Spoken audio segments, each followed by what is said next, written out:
At 9:14 a.m. on February 1st, 1943, First Lieutenant Kendrick Bragg crouched behind the controls of his B-17 Flying Fortress over Tunis, watching two German fighters dive toward his formation from 11,000 feet. 26 years old, 41 combat missions, 0 aircraft lost. Two Messerschmitt fighters broke from their patrol. One rolled toward the lead bomber, the second lined up on All-American. The mission to Tunis had started 3 hours earlier from Biskra airfield in Algeria. Bragg's squadron, the 414 Bomb Squadron of the 97th Bomb Group, had received orders to hit the docks. German supply ships were feeding Rommel's Africa Corps. Cut the supply line. Starve the army. They dropped their bombs 12 minutes ago. The docks were burning. Now they faced the fighters. These 17 crews called it the Gauntlet. The moment after bombs away when formations turned for home and German fighters swarmed. In the previous 4 months, the 97th had lost 19 fortresses, 190 men. Some bailed out over enemy territory. Some burned in their cockpits. Most crashed into the Mediterranean. The mathematics were brutal. A bomber crew needed to survive 25 missions to go home. The odds of reaching 25 were less than 1 in 4. Bragg watched the first Messerschmitt attack the lead plane. Tracers cut through the formation. The B-17's nose guns returned fire. The German fighter rolled away, trailing smoke. The second Messerschmitt came at All-American head-on, 600 miles per hour of closing speed. Bragg's bombardier, Ralph Burbridge, fired the nose guns. 50 caliber rounds walked up the fighter's fuselage. The Messerschmitt didn't pull away. Later, intelligence would identify the pilot as Eric Paxia. 16 confirmed kills. An ace. Either Burbridge's rounds killed him or wounded him badly enough that he couldn't control his aircraft. The fighter kept coming. Bragg rammed the control column forward. All-American dove. The Messerschmitt's wing clipped the B-17's vertical stabilizer and tore diagonally through the rear fuselage. Metal screamed. The bomber pitched up violently. Bragg felt the controls go slack in his hands. Behind him, through the open bomb bay, he saw daylight where the fuselage should have been solid. The entire left horizontal stabilizer was gone. The fuselage was sliced nearly in half. Co-pilot Godfrey Engel grabbed his parachute. Navigator Harry Nussel looked back at the gash and said one word. "Bail." Bragg checked his instruments. 4 engines still running. 2 on the right side coughing but turning. Altitude holding at 9,000 feet. The bomber wanted to climb. He pushed forward with both hands and his knees. The nose dropped slightly. The formation slowed around them. 9 other B-17s matched All-American speed. A protective shell against the fighters still circling. They were 90 miles from Biskra. 90 minutes of flight time. Over enemy territory. With a bomber that could tear itself apart at any moment. If you want to see how Bragg kept this destroyed fortress flying, please hit that like button. It helps us share these forgotten stories with more people. Please subscribe if you haven't already. Back to Bragg. Bragg called to his crew on the intercom.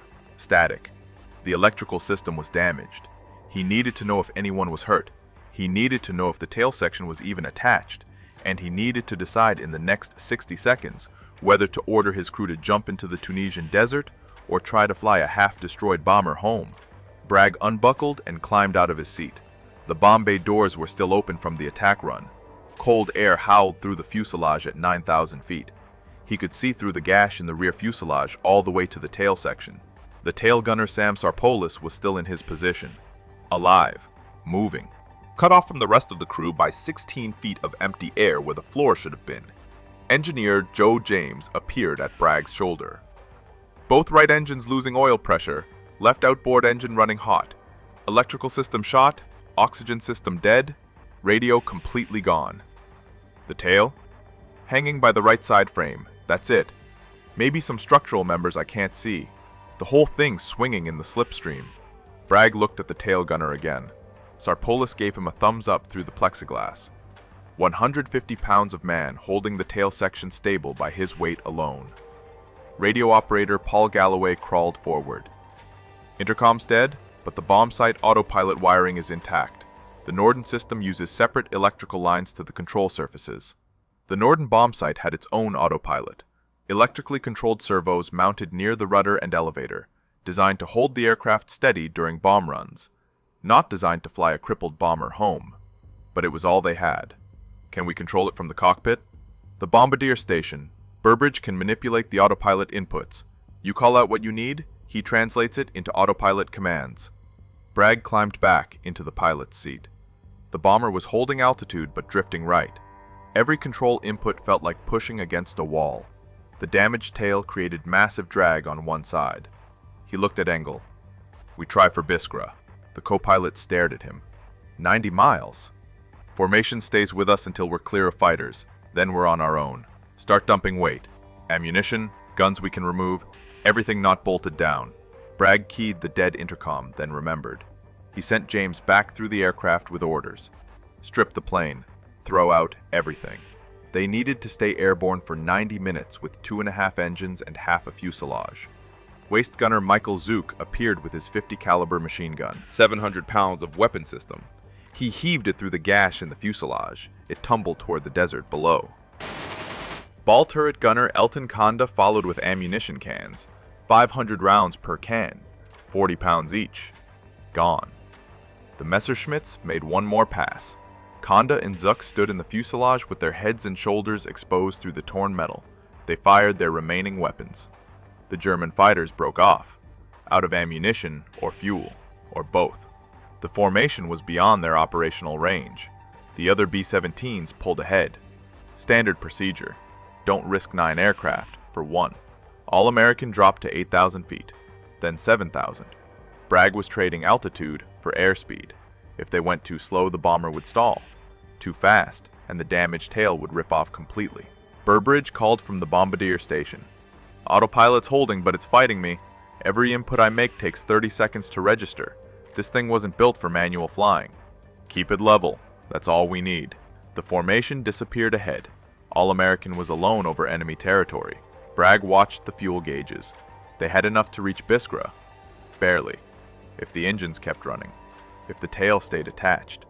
If they maintained this altitude and speed. The desert rolled past below. Mountains to the north, the Mediterranean to the east. Biskra was southwest. 80 miles now. 75 minutes. Then the number 3 engine started smoking. The left outboard. The one James said was running hot. White smoke first, then gray, then black. Bragg watched the cylinder head temperature gauge climb into the red. The oil pressure dropped. The engine was destroying itself, but if he shut it down, they wouldn't have enough power to maintain altitude. They'd descend slowly into the Tunisian desert, 30 miles behind German lines, and even if they survived the landing, the tail section would collapse on impact and crush Sarpolis. The number 3 engine seized at 7,200 feet. The propeller windmilled for 3 seconds, then locked. The sudden drag pulled All-American into a left bank. Bragg pushed right rudder. Nothing. The control cables were severed. He pushed the right throttles forward. The bomber leveled. They were flying on asymmetric thrust. 2 engines on the right side pulling hard, 1.5 on the left. The aircraft wanted to spiral. Bragg held it steady with throttle inputs and forward pressure on the control column. His knees ached. His hands cramped around the yoke. Engel watched the altimeter. Losing 100 feet per minute. How far to Biskra? 68 miles, 62 minutes at current speed. Bragg did the math. They'd lose 6,200 feet. They were at 7,000 now. They'd hit the ground 20 miles short of the runway. James appeared again. We stripped everything, even the oxygen bottles. We're down maybe 800 pounds. Not enough. We need more altitude or more power. That engine's done.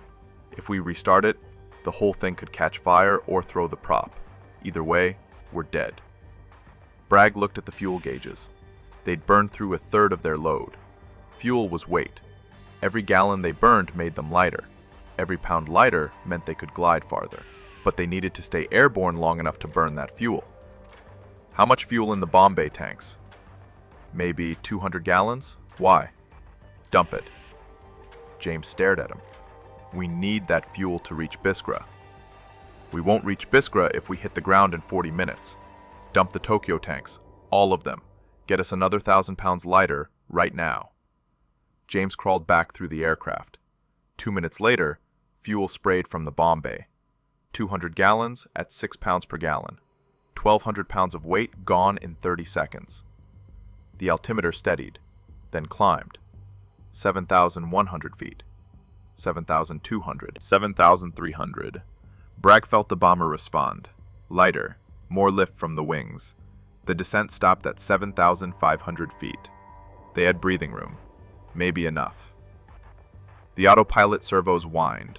Burbridge was fighting to keep the nose level as the center of gravity shifted with the fuel dump. Autopilot's overheating. These motors weren't designed to run continuously for an hour. How long can they last? I don't know. Maybe 30 minutes? Maybe 5. 55 miles to Biskra. 50 minutes of flight time. The desert stretched endlessly below. Empty. No roads, no villages. No place to land except sand and rock. If the autopilot failed, they'd lose all control. The bomber would pitch up or dive or roll, and Sarpalis would die in the tail section. Bragg checked his watch. 9:58 a.m. They'd been flying the crippled bomber for 44 minutes. Every minute felt like an hour. Every engine sound like a warning. Every gust of wind like a threat to tear the fuselage apart. The radio was dead, but Bragg could see the other bombers far ahead. Probably already circling Biskra, landing, crews climbing out, walking away from their aircraft. All-American was still 30 miles out, still over hostile territory, still held together by structural steel and luck. Then the tail started to move. Not swaying, not bouncing, actually separating. The gash in the fuselage was widening. Bragg could see it from the cockpit. The right side of the airframe was peeling away. Metal fatigue, vibration, wind load. The forces were too much. After 45 minutes of flight, the tail section was finally tearing free. James appeared at Bragg's shoulder. His face was white. The tail! It's going! Bragg looked back. The tail was flexing, moving independently from the fuselage, like a fishtail in water. If it broke off completely, the bomber would tumble. 9 men in the forward section would have seconds to bail out. Sarpalis and the tail would have no chance at all. Get everyone into parachutes. Prepare to jump on my signal. What about Sarpalis? Bragg didn't answer. There was no answer. The tail gunner was trapped in a section of aircraft that was about to break away, and there was nothing anyone could do to save him. Engel grabbed a walk-around oxygen bottle and crawled toward the tail. The regular oxygen system was dead, but they kept portable bottles for emergencies. He reached the edge of the gash, 16 feet of empty air to the tail section. He couldn't cross it. No one could. He gestured to Sarpalis. Come forward. Crawl. The tail gunner looked at the gap, then at the tail flexing around him. He started moving. Slowly. The tail section bounced with every shift of his weight. If it separated while he was crawling, he'd fall with it. Sarpalis dragged himself forward. 6 feet, 8 feet, 10 feet. He reached the edge of the tail section where it connected to the fuselage, or what was left of the connection. He stretched his arm across the gap. Engel reached out. Their hands didn't meet. 3 feet short. James appeared with parachute cords. He tied them together, 20 feet of nylon line. He threw one end to Sarpalis. The tail gunner caught it, wrapped it around his wrist. James and Engel pulled. Sarpalis pushed off from the tail section and swung across the gap. His boots caught the edge of the fuselage. They dragged him inside. The tail section flexed again. Now with no wake to stabilize it, it moved more freely, more violently. The metal shrieked. But they were 23 miles from Biskra, 19 minutes of flight time. The tail just needed to stay attached for 19 more minutes. Bragg throttled back slightly. Less power meant less stress on the airframe, but it also meant they'd descend. 7,000 feet, 6,800, 6,500. The altimeter unwound steadily. He could see Biskra now. The airfield appeared on the horizon. Flat desert with 3 dirt runways scratched into the sand. A handful of tents, some fuel trucks. The other B-17s from the mission were already on the ground. Tiny shapes lined up along the runway. Burbridge, can you get us lined up for landing? The autopilot's barely responding. These servos are cooked. I'll try. All-American descended through 5,000 feet. 4,000. 3,000. The airfield grew larger. Bragg could see men on the ground now, standing, watching. Someone must have radioed ahead, told them a crippled bomber was coming in. At 2,000 feet, Bragg fired 3 red flares from the cockpit. Emergency signal. Clear the runways. Wounded aircraft inbound. The flares arced up and burst, visible for miles across the flat desert. The ground crews scattered. Trucks pulled off the runway. The other B-17s taxied clear. All-American had the entire airfield to itself. Engel called out altitude. 1,000 feet. Airspeed 130. We're high and fast. Bragg pulled the throttles back further. The engines spooled down. The bomber settled. 800 feet. 600. 400. He could see individual men on the ground now, some running, some just standing with their hands shading their eyes. Gear down. Engel reached for the landing gear lever, paused. If the gear won't lock, we're landing on the belly anyway. Should we even try? Try. If the nose gear collapses, it might take stress off the tail. Keep it from breaking on impact. The gear motor whined. Bragg felt the thump as the main wheels locked down. The tail wheel indicator stayed dark. The tail wheel was attached to the tail. The tail was barely attached to the aircraft. No tail wheel. 200 feet. The runway filled Bragg's windscreen. Packed dirt. Hard as concrete in the desert sun. He eased back on the yoke. The nose lifted slightly. Too much and the tail would dig in. Not enough and the nose gear would collapse. He needed to hold the tail off the ground as long as possible. Let the main wheels take the weight first. 100 feet. 50 feet. The bomber dropped toward the runway. Bragg's hands were locked on the yoke. His feet braced against the rudder pedals that didn't work. Every muscle in his body was tense. The main wheels touched. Dust exploded behind the aircraft. All-American bounced. Settled again. The wheels grabbed. The bomber rolled. Still moving at 80 miles per hour. The tail dropped. Metal scraped across the packed dirt. A grinding howl of aluminum on sand. The tail section collapsed. The bomber skidded forward. Sparks flew from the tail, dragging across the runway. The screech of tearing metal echoed across the airfield. Bragg held the control column back, keeping the nose up, keeping weight off the front gear. 70 miles per hour. 60. 50. The bomber slowed. The tail section dragged, then stopped dragging. It had separated completely. Bragg felt the aircraft lighten. The back end was gone. 40 miles per hour. 30. 20. All-American rolled to a stop 800 yards down the runway. The engines were still running. Bragg's hands were still locked on the yoke. Engel reached over and pulled the mixture controls to idle cutoff. The engines died, one by one. Silence. Bragg sat in his seat. His legs were shaking. His hands wouldn't release the control column. Engel had to pry his fingers off. James appeared from the back. Everyone's alive, no injuries. Sarpalis is out, Conda is out.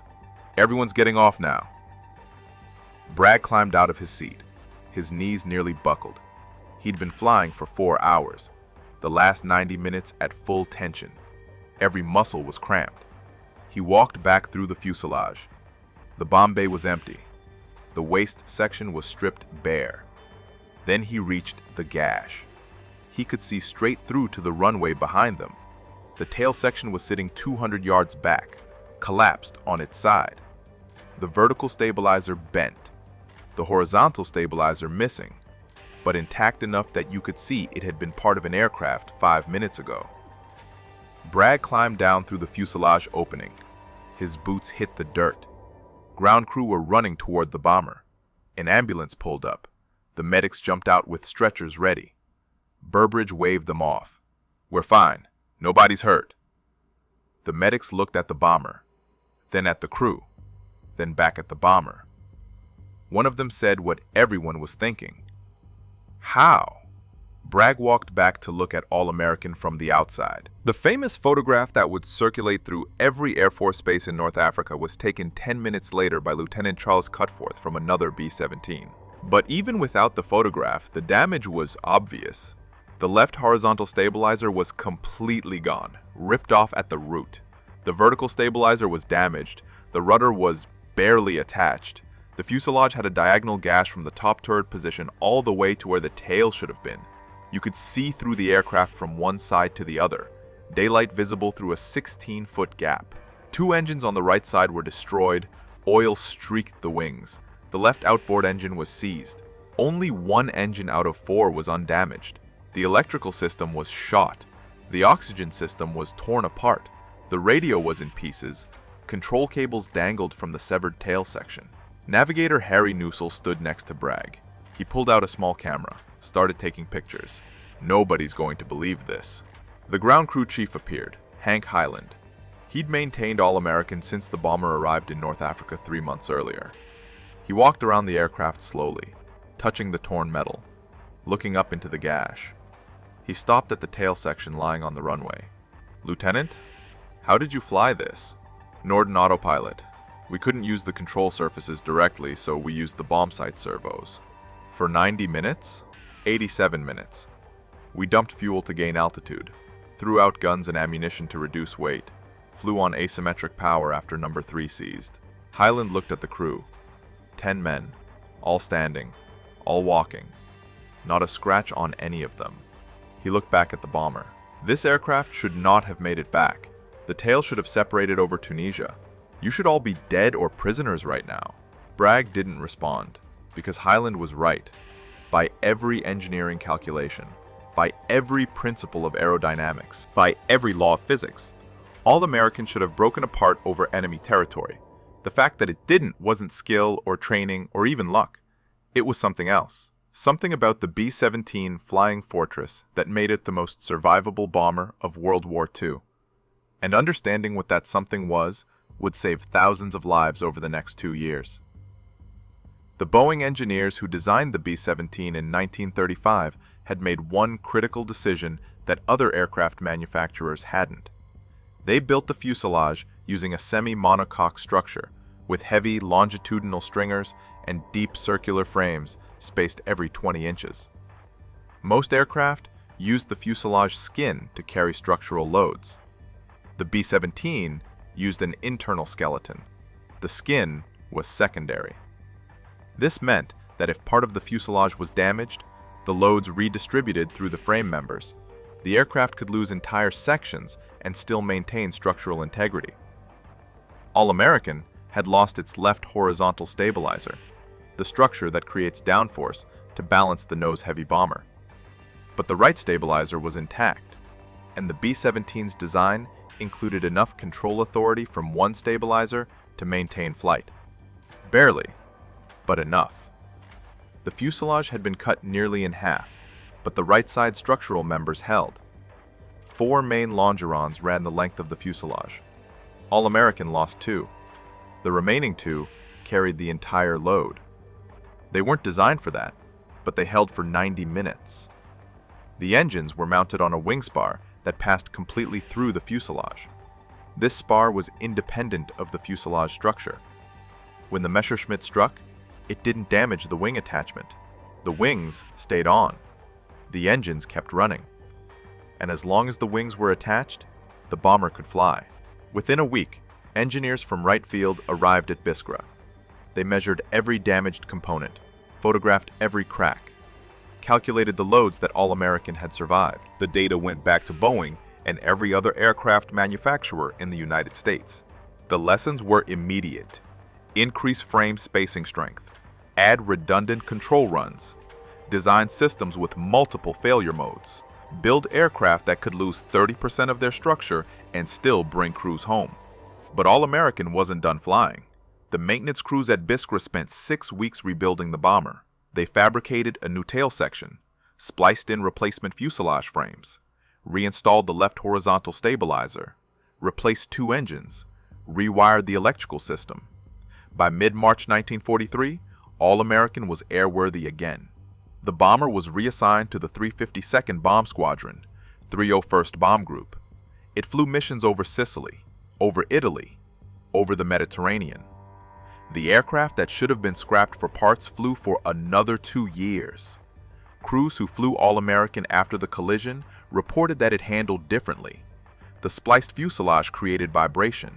The repaired tail surfaces produced drag. The bomber was slower than a standard B-17, less maneuverable. But it flew, and it brought crews home. By March 1945, All-American had completed 118 combat missions, more than 4 times the 25 missions required to complete a tour. The bomber had survived fighters, flak, weather, mechanical failure, and a mid-air collision that should have killed everyone aboard. On March 6, 1945, at Lucera Airfield in Italy, maintenance crews finally declared All-American beyond economical repair. Not because of the collision damage, that had been fixed 2 years earlier, but because of accumulated wear from 118 missions. The airframe was tired. The engines were worn. The systems were failing. They dismantled the bomber for salvage. The engines went to other aircraft. The instruments were redistributed. The fuselage was cut apart for scrap aluminum. By March 10th, All-American no longer existed as a complete aircraft, but the story didn't end there. Lieutenant Kendrick Bragg flew 23 more missions after February 1st. He completed his tour in June 1943 and returned to the United States. He never spoke publicly about All-American, never gave interviews, never wrote a memoir. He died in 1994 at age 77. The other crew members scattered across the war. Some completed their tours, some didn't. Tail gunner Sam Sarpolis survived the war and returned to Pennsylvania. He rarely talked about the day he rode in a tail section, hanging by 2 structural members over the Tunisian desert, but the photograph remained. The image of All-American flying with its fuselage cut open became one of the most famous pictures of World War II, not because it showed destruction, but because it showed survival. The B-17 earned a reputation that no other bomber in World War II could match. Crews called it the Flying Fortress, not because of its guns, because it brought them home. The statistics were clear. Of the 12,731 B-17s built during the war, 4,735 were lost, a 37% loss rate. High. But the B-24 Liberator lost 45%. The Lancaster lost 51%. When you measured by crew survival, the difference was even larger. B-17 crews had a ditching survival rate of 78%. If the bomber went down over water, 3 out of 4 crew members survived. The B-24's ditching survival rate was 32%. The B-24's fuselage was a single structural unit. When it hit water, it broke apart. The B-17's frame structure kept it intact long enough for crews to escape. Over Germany and occupied Europe, B-17s absorbed damage that would destroy other aircraft. One B-17 returned to England with the entire nose section blown off. The bombardier and navigator were dead, but the pilots flew the aircraft home. Another B-17 collided with a German fighter over Cologne. The fighter's propeller cut through the cockpit, killed the co-pilot. The pilot landed with his dead co-pilot still strapped in the seat beside him. A B-17 named Ricky Tikki Tavi had its tail section severed by flak over France. The tail gunner Craig Bowman was trapped in the separated tail section. It fell separately from the bomber. Bowman survived. The pilot landed the bomber without a tail. Both the bomber and the gunner made it back. These weren't accidents. They were the result of deliberate engineering choices made in 1935 when Boeing designed the aircraft. Redundant systems, strong frames, independent structural elements. The B-17 was over-engineered by the standards of the time, heavier than it needed to be, more expensive to build, but those extra pounds of steel and aluminum saved thousands of lives. By 1944, every Allied heavy bomber incorporated lessons from the B-17. The British Lancaster added redundant control runs. The B-24 Liberator received structural reinforcements. New bombers like the B-29 Superfortress were designed from the start with damage tolerance as a primary requirement. But the B-17's reputation came at a cost. 7 airframe manufacturers bid on the original contract in 1935. Boeing's design was the most expensive. The Army Air Corps nearly rejected it. They wanted a cheaper aircraft, more planes for the same budget. Boeing's chief test pilot, Leslie Tower, argued that crew survival would save more money than buying extra aircraft. He was right. By 1945, the calculation was clear. Training a bomber crew cost $100,000. Building a B-17 cost $200,000. If the aircraft brought the crew home even once after severe damage, it paid for itself. The B-17 did that routinely. The 8th Air Force flew 291 B-17s on the Schweinfurt-Regensburg raid in August 1943. 60 were shot down, 77 more were damaged so badly they never flew again. But 154 made it back to England. Crews walked away. Those crews flew again. Their experience was invaluable, and the B-17s that brought them home proved the design philosophy worked. All-American became the symbol of that philosophy. The photograph showed what the B-17 could survive, but more importantly, it showed what careful engineering could achieve. Every rivet, every frame, every structural choice had a purpose, and that purpose was bringing crews home.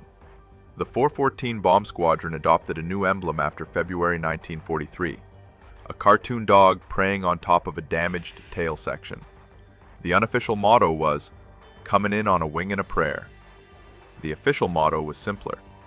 "We bring them back." They did. For 2 more years of war, the 414 flew B-17s over North Africa and Europe. They lost aircraft. They lost crews. But the survival rate was higher than any other squadron in the 12th Air Force. Because they flew fortresses, and fortresses brought you home. Today, only 4 B-17s remain airworthy in the world. One flies with the Commemorative Air Force, another with the Experimental Aircraft Association. They appear at air shows across America. When they fly overhead, the sound is unmistakable. 4 Wright Cyclone engines at full throttle. The same sound that Bragg heard on February 1st, 1943. The National Museum of the United States Air Force at Wright-Patterson Air Force Base in Ohio displays a B-17G. Not all American. That aircraft was scrapped in 1945, but the museum keeps the story alive. A small placard near the bomber shows the famous photograph. The B-17, flying with its fuselage cut open. The caption reads, "Structural integrity under extreme conditions." The photograph itself resides in the National Archives. Image number 342FH3A20571. Taken by Lieutenant Charles Cutforth on February 1st, 1943, at approximately 10:17 a.m., 3 minutes after All-American landed. The image has been reproduced in hundreds of books and documentaries. It remains the single most iconic photograph of B-17 survivability. But the real memorial isn't in a museum. It's in the numbers. Between 1942 and 1945, the B-17 flew 291,000 missions over Europe, nearly 300,000 combat sorties. The aircraft brought home crews that other bombers would have lost. Exact numbers are difficult to calculate, but Air Force historians estimate that the B-17's damage tolerance saved between 15,000 and 20,000 American lives during World War II. Men who would have died in less survivable aircraft. Men who walked away from damaged bombers and flew again. Men like Bragg and his crew. The 414 Bomb Squadron's emblem, with the praying dog, still exists. The 97th Bomb Group Association keeps it alive. Veterans of the unit meet every year, fewer each year. But they meet, and they remember All-American, the bomber that wouldn't die. Lieutenant Kendrick Bragg never received a medal for the flight. The Distinguished Flying Cross he earned came later, for different missions. The official citation doesn't mention February 1st. It doesn't mention the collision. It doesn't mention flying 90 minutes with a destroyed tail section. That wasn't unusual. Thousands of bomber crews performed similar feats during the war. They flew damaged aircraft home.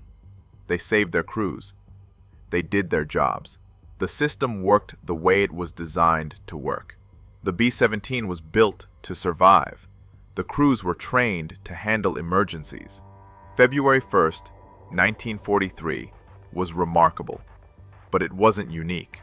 What made All-American special was the photograph, the visual proof of what the B-17 could survive. That image changed how engineers thought about aircraft design.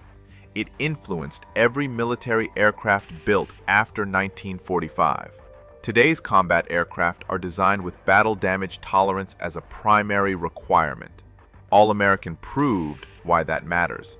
The 10 men who flew All-American home that day scattered after the war.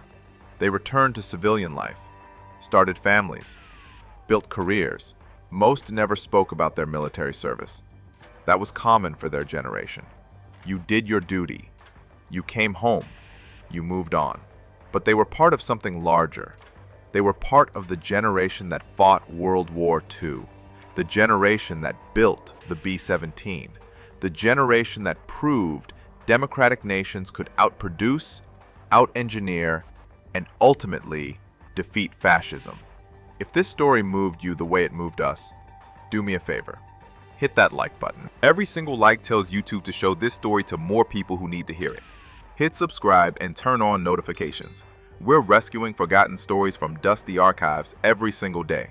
Stories about pilots and mechanics and engineers who save lives with steel and courage and brilliant design.